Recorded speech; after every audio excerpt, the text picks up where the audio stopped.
Hey, what's going on, Faithful? I wanted to get on and continue the positional breakdown for this year's NFL draft and what the 49ers are likely going to be targeting, the guys that they'll be targeting at wide receiver this time. But before I say that, thank you so much again for joining me. This is Niners on the Go, and I am Gidil. Thank you so much for checking in on the channel. Make sure to like and subscribe, of course, for more great red and gold content. But without further ado, wide receivers, I'm going to do kind of what I did last time with offensive line and just go early rounders, mid, I'd say day two, maybe second, third round, and then a late round guy that I really liked. I think the 49ers need to look at. And at wide receiver, I mean, there's been so much talk. We're talking about guys like Omar Cooper Jr., Casey Concepcion, all these different guys that they believe will be there. And I think a popular guy that's come up lately has been Chris Brazzell out of Tennessee. Kind of I don't say a lanky, but definitely a really slimmed down version of some of these other guys that are maybe a little bit more pro ready physically, but a good player, really good player, great catch radius, good burst, and good in and out of his cuts. So I understand why he's getting a lot of the publicity right now, especially in the second round, and a little bit more hype than what he was getting earlier on in this process. And I think that's another thing. As we get into wide receivers, I think that's something that we're seeing more and more is some guys are kind of jumping up the boards now at this point, with just, what are we, 9 days away from the Thursday of day one of the draft. And so a lot of that is a lot of the chatter you hear is going to just pick up from this point onward. And some guys will actually jump up. And I think a lot of the guys, though, will probably stay where a lot of times the mocks had them initially, and the experts, right? The so-called experts, as we always say. But at wide receiver, I really believe that if Omar Cooper Jr. and Casey Concepcion are there, 49ers probably between those two are leaning a guy like Omar Cooper Jr. I think they really like the skill set of guys that are the smaller, shiftier guys, but I don't know if they're going to spend a first-round pick on one of those guys. And again, I'm going through wide receivers today, so obviously we're talking about guys they could select at 27, even though I don't really think they're going to go at 27 that they're going to go to wideout. I think that they're going to go and probably select edge there, and they could go tackle, they could trade down, they could do a bunch of different things. But for the purposes of this exercise, if there's a guy available, I do think of those guys. I personally really like Omar Cooper Jr. and I understand, a bunch of arguments for Concepcion and Denzel Boston and all that, but for me, this guy kind of encapsulates what it is to play for the 49ers, especially in this scheme, in this regime, is can you block? Are you strong at the point of attack? Are you able to separate, which is something that has kind of plagued the 49ers, especially in the last 4 or 5 seasons at wide receiver? And you know what? He actually does a pretty good job of that. But, I mean, his game is obviously the physicality, being able to play in traffic, being dynamic, and just being a guy that is going to get the yak yards that typically maybe other guys that are slimmer, like I just said, maybe some second, third rounders won't get. So for me, Omar Cooper Jr. would be the guy at 27 if they were to go there, or I would say in the first round, regardless of if they move up or move down. Then after that, it gets really interesting because you get a lot of guys like Ted Hurst, for example. And I know a lot of content creators have talked about Ted Hurst early on in the draft process, in the scouting process. I like Ted a lot. I think he's really interesting. I think at his size, 6'3", and he's a legit 6'3", he's almost 6'4", running, low 4.4s, and it was like an easy 4.4 when I watch him run it at the combine. I think he's got lower than that in him, but he was kind of pulling up a bit. Who knows why? But, sometimes guys are like, hey, look, I already know I hit my time. I'm good. I'm not going to go so far all out that, maybe I blow a hammy or something like that. But anyways, just you watch the tape and you watch this guy's burst. I think he's really good. I think his route running is probably underrated. And it's actually underrated, especially for a guy at his size. I think it's not always that you see guys that are so good in and out of their cuts with the agility when they're 6'3", 6'4", and above.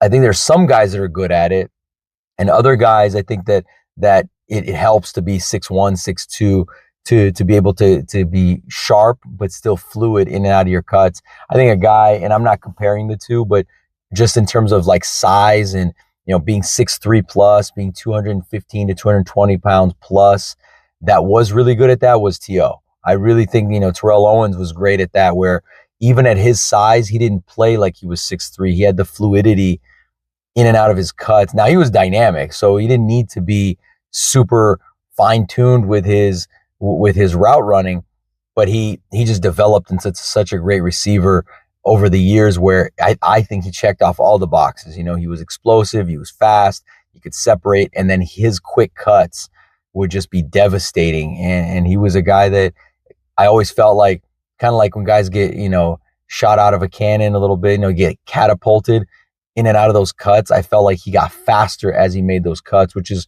something that obviously Jerry Rice made famous. You don't have a great 40 time, but if you're faster or quicker in and out of your cuts, you're going to get enough separation and you're going to get a ton of yak.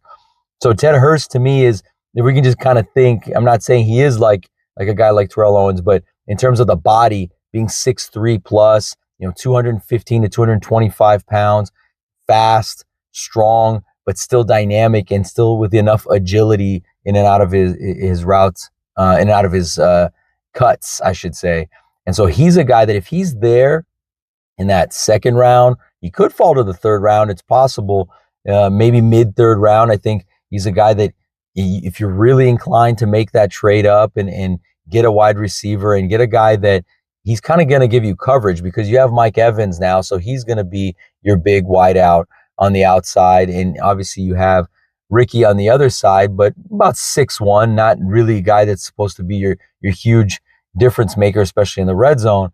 But, you know, to have that coverage beyond, you know, if something happens to Mike or, again, beyond this season as well, right? So as we know, Kyle likes to really develop his guys, so he's going to be developing someone like Ted Hurst, and a guy that could be his next, you know, let's say a poor man's Julio Jones, right? Maybe that's what Kyle would be envisioning if he took somebody like Ted Hurst. And then later on in the draft, and more in that fourth round, fifth round range, I don't have a lot of guys sixth and beyond, to be honest with you. I don't think the 49ers are going to be looking at guys that are sixth, seventh round. I think the Niners are probably going to stop in that compensatory zone where they're already at in the late fourth round. If they can get a fifth rounder, they might do that. But a guy that I really enjoyed watching, especially lately, is Deshaun Stribling. Deshaun Stribling, and I hope I'm pronouncing the name right again, your first name, because it's spelled in a very creative way. But Deshaun Stribling, man, I just like the way that this guy comes off the ball, off the line of scrimmage. As soon as the ball is snapped, I feel like he's already in a different gear than a lot of guys that kind of need multiple jab steps to then get going. He doesn't need them. He does kind of a quick jab step, and he's off. And I think that speaks to a few things. It speaks to obviously the guy's talent and burst, but it speaks to, again, like we're just talking about with Ted, and that agility and that ability to, although you're 6'2", and I believe he's 6'2", somebody that is still able to play in a dynamic way while being taller and having that ability. And maybe this was something that he picked up and learned before the growth spurt. I don't know, but you can tell that he's a guy that he doesn't, there's no wasted movements with him. Right off the line of scrimmage, he's ready to go. I do think he can sharpen a little bit more with the route running, for sure. The route tree needs to get sharpened in and out of the cuts, being a little bit more, what's the word I'm looking for? Concise, and having a little more conviction in and out of those cuts. And I think that will help him a lot going forward. But again, he's a guy ran in the 4.3s, 6'2", 210, Ole Miss. So you got another guy that Jordan Watkins' old teammate, but I think this guy might be better than Jordan, you know, and again, he hasn't even played yet in the league, but just looking at the tape kind of jumps off a little bit better for Stribling, I think, than Jordan did. And I think Jordan was actually pretty polished too. So I'm interested to see how he's progressing we'll see in camp and preseason and all that. But this guy, if you can get his former teammate, right? If you can get this guy as well, runs in the 4.3s, 6'2", big body guy, but plays, I feel like a guy that's more like 6 feet and quick, 5'11", in and out of his cuts. You could play him in the slot as a big slot, and I feel like he would just absolutely destroy a lot of the nickel corners there, 5-10 yards from the line of scrimmage, because he's so quick and gets off the ball so well.